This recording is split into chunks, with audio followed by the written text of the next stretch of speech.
नमस्कार मित्रों, खेल और खिलाड़ियों की आवाज़ खेल पथ में आपका हार्दिक स्वागत है। मित्रों, उत्तराखंड में आज 38वें राष्ट्रीय खेलों का समापन हो जाएगा। अगले खेल 2027 में मेघालय में होंगे।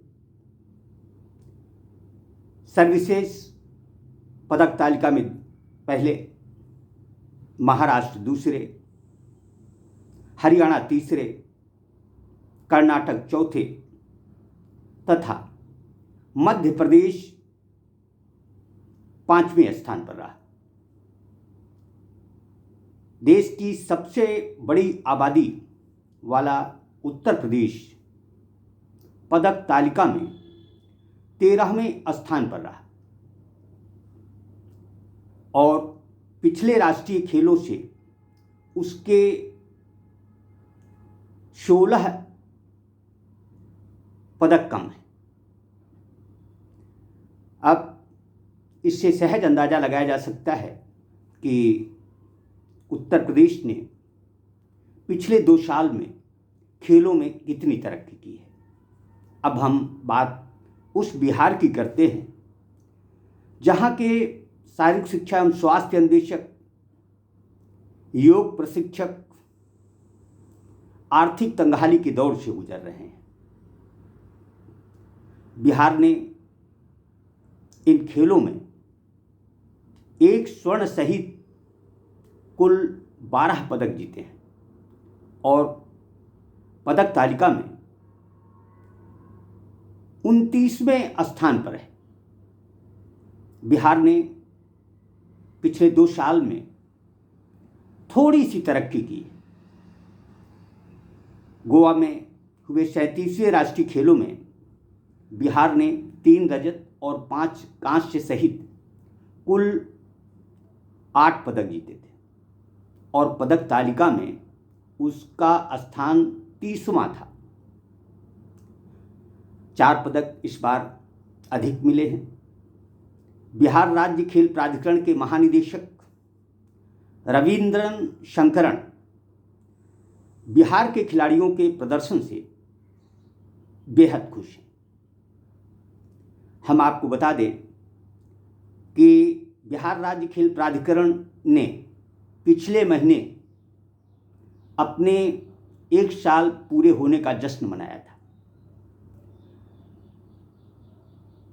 उत्तराखंड राष्ट्रीय खेलों में शिरकत करने से पहले महानिदेशक रविंद्रन शंकरन ने लक्ष्य निर्धारित किए थे। उनका कहना है कि उन्होंने 10 से 12 पदकों का ही लक्ष्य निर्धारित किया था। 680 करोड़ का खेल बजट और 12 पदक, यानी बिहार का एक राष्ट्रीय खेल पदक 56 करोड़ रुपए से अधिक का पड़ा है। छोटे छोटे राज्य पदक तालिका में बिहार से आगे हैं। बिहार की राष्ट्रीय खेलों में इस दुर्दशा के लिए आखिर कौन जवाब दे? क्या बिहार में प्रतिभाएं नहीं हैं? यदि प्रतिभाएं हैं तो फिर राष्ट्रीय खेलों में इतना खराब प्रदर्शन क्यों? बहुत सारे सवाल हैं। इन सवालों का जवाब सिर्फ एक है कि जब तक कोई सरकार जमीनी स्तर पर और स्कूली स्तर पर खेलों के विकास की तरफ ध्यान नहीं देगी, उस राज्य का खेलों में उत्थान कतई नहीं हो सकता। बिहार में स्वास्थ्य की स्थिति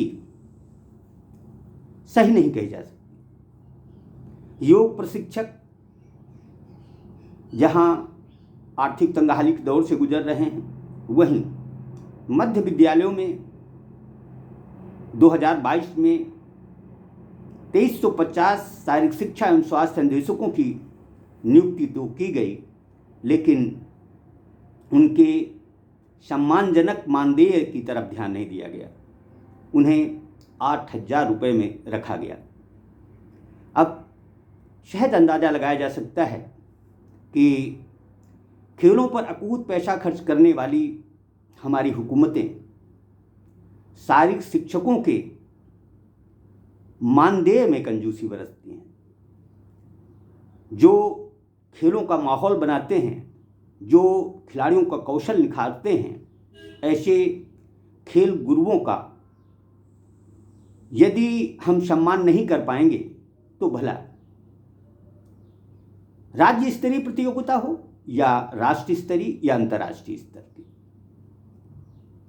कतई हमारा प्रदर्शन अच्छा नहीं होगा। बिहार की बेटियों को तारीफ करनी होगी। बिहार की बेटियों ने उत्तराखंड राष्ट्रीय खेलों में अपने शानदार प्रदर्शन से नारी सशक्तिकरण की एक झलक दिखाई है। देखा जाए तो इन खेलों में लॉन बॉल्स में महिला टीम ने स्वर्ण पदक जीता। इसी तरह से तीरंदाजी में अंशिका कुमारी ने रजत पदक, महिला रग्बी टीम ने भी रजत पदक जीता। वुशु में बिहार के खिलाड़ियों ने 1 रजत और 1 कांस्य पदक पर कब्जा जमाया। इसी तरह से मॉडर्न पेंटाथलॉन में बिहार टीम ने 2 कांस्य पदक जीते। फेंसिंग में पहली बार बिहार के खिलाड़ी आकाश ने पदक दिलाया। इसी तरह से योगासन में पटना की साक्षी ने रजत पदक जीता। ये उपलब्धियां निस्संदेह और बड़ी हो सकती हैं यदि बिहार सरकार स्कूली स्तर पर खेलों के उत्थान के प्रयास करे। खासकर शारीरिक शिक्षा एवं स्वास्थ्य अन्वेषकों को पूर्णकालिक रखा जाए। देखा जाए तो बिहार में 8,386 पंचायतें हैं, लेकिन 6,000 से अधिक पंचायतें ऐसी हैं जिनमें शारीरिक शिक्षा एवं स्वास्थ्य अन्वेषक ही नहीं है। ऐसी स्थिति में जब जमीनी स्तर से ही खेलों के उत्थान का माहौल नहीं बनेगा तो बिहार खेलों में आगे नहीं बढ़ पाएगा। इसके लिए हम कितना ही बजट क्यों न वो कर लें, सबसे पहले यदि बिहार को खेलों में आगे बढ़ाना है तो शारीरिक शिक्षकों, खेल प्रशिक्षकों को सम्मानजनक मानदेय मिले तथा उनकी आवश्यकताओं को पूरा किया जाए। बिहार आगे बढ़ सकता है, राष्ट्रीय खेलों में शीर्ष 10 में शामिल हो सकता है, बशर्ते सरकार पूरी निष्ठा से जमीनी स्तर पर काम करे। 10-12 पदक राष्ट्रीय खेलों में हासिल कर लेने मात्र से यदि हम खुशी या जश्न मनाएंगे तो उसे कतई अच्छा नहीं कहा जा सकता। हमें यह जानना होगा कि दूसरे राज्यों का एक खिलाड़ी 9-9 स्वर्ण पदक जीतता है। हम इतना बड़ा राज्य होने के नाते, इतना बड़े आबादी के बावजूद सिर्फ 1 स्वर्ण पदक जीतते हैं, वह भी हमारी बेटियां लॉन बॉल्स में टीम को स्वर्ण पदक दिलाती हैं। ऐसे में बिहार सरकार को जश्न मनाने की बजाय जहां उससे चूक हो रही है उसे दुरुस्त करने की कोशिश करनी चाहिए।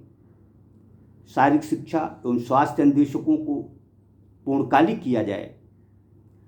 जो भी जहां भी शारीरिक शिक्षा के क्षेत्र में खेल गुर लगे हैं उनके सम्मान का ख्याल रखा जाना भी बहुत ज़रूरी है। तभी बिहार खेलेगा, बिहार खिलखिलाएगा, बिहार खेलों में आगे बढ़ेगा। जय हिंद, जय भारत।